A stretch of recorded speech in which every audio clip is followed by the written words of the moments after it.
Hi everybody, Tim Andersen here, the Appraiser's Advocate. Thanks for watching this video. If you find it helps you in your professional real estate appraisal career, please hit those like and subscribe buttons. Thanks. In this video, we're going to go over ratio analyses. Real estate appraisal recognizes 6 protocols to value a vacant site. Residential appraisers use 3 of these: comparable sales analysis, extraction from improved sales, and ratio analyses, sometimes called allocation. Those on the bottom of the graphic are more oriented to large income-producing properties. There's no reason to cover them here. So let's go ahead and get started. What you see on the screen is a template for 2 separate ratio analyses. Both of these will give you an idea of the site's value as if it were vacant and ready to be put to its highest and best use. Once we walk through this together, you'll see that it's not as complex as it might look on first blush. If you want a copy of it, contact me at tim@theappraisersadvocate.com. There's a one-time charge of $25. Literally, you'll be able to use this template for the remainder of your residential real estate appraisal career. These tabs show other templates you can use as part of your day-to-day practice, but they're videos that are coming up soon. We don't cover them in this one. You'll use this template when there are no vacant land sales in the subject's market area. Or if there are those sales, you can use this template as a check on your value conclusion. Either way, this is a benefit to you. Why? You can use it to nail your vacant site value down from more than one protocol. The 2 analytical indices we'll study here are the site as a percent of the total assessment. Next, we'll study the site value multiplier. From this second ratio analysis, we could derive a total property value from the site's value alone. Here, however, we'll use it just a little bit differently. It's clear from the template the subject has a total assessment of $1,071,063. The site assessment is $714,000. This is a relatively small site at 9,651 square feet, but it's typical for the subdivision. Its assessment is therefore about $74 per square foot. You need the total assessment and the site component assessment, since you'll calculate this ratio, which is 67%, as part of your analysis. On the template, enter the total assessed value, the site value assessment, and the site size. When you do this, the template calculates the total assessed site value per square foot. The site ratio is a percent of the total assessment, and the site to value multiplier. It also calculates the improvement's contribution to total assessed value, as well as that ratio, but these are not all that important in this analysis. It will be in later lessons, however. So, for the subject, the site value is 67% of the total assessed value. This high site value is common in older, well-established subdivisions. The site-to-value multiplier simply means if you multiply the assessed site value by 1.50, you get the total assessed value, which is the total assessed value divided by the assessed site value is 1.5. The template calculates all of this for you. Why that's important will be clear in a minute. You'll repeat this for each of the other sales. Note, these sales do not need to be comparable sales. These data are merely from houses in the same market area and that are generally similar to the subject. It's especially important the sites be generally similar size, access, frontage, view and exposure, zoning, and so forth. These data are public record, even in non-disclosure states, so they're easy to access.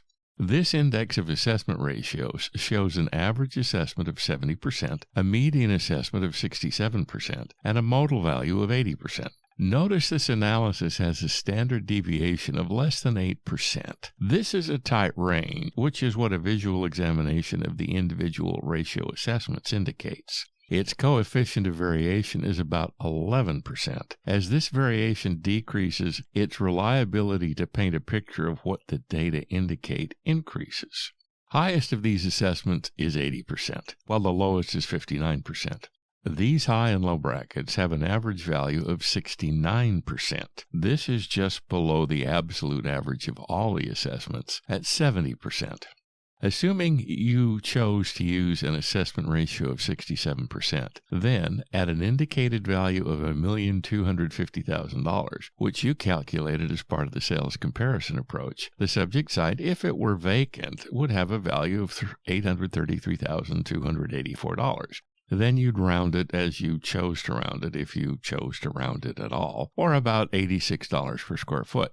Now, let's consider the next index, the site value multiplier. This index indicates, for example, that the subject's total assessed value is about 1.5 times the assessed site value. However, the average is 1.45, the median value is 1.5, and the modal value is 1.25.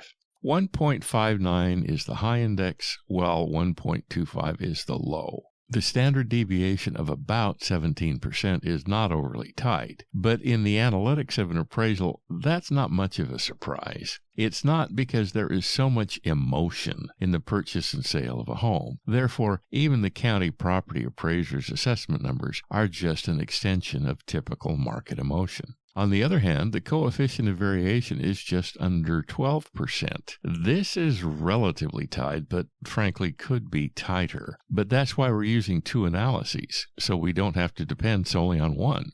It's also clear the average of the high and the low is 1.42. Out of these, assume you chose 1.45. At $1,250,000, what is its corresponding site value? Simply divide $1.25 million by 1.45, and the result is $862,069 to be rounded as you chose, if you even chose to round it. Analyses of the site via this protocol and these two indices indicate a value reasonably between $830,000 and $865,000.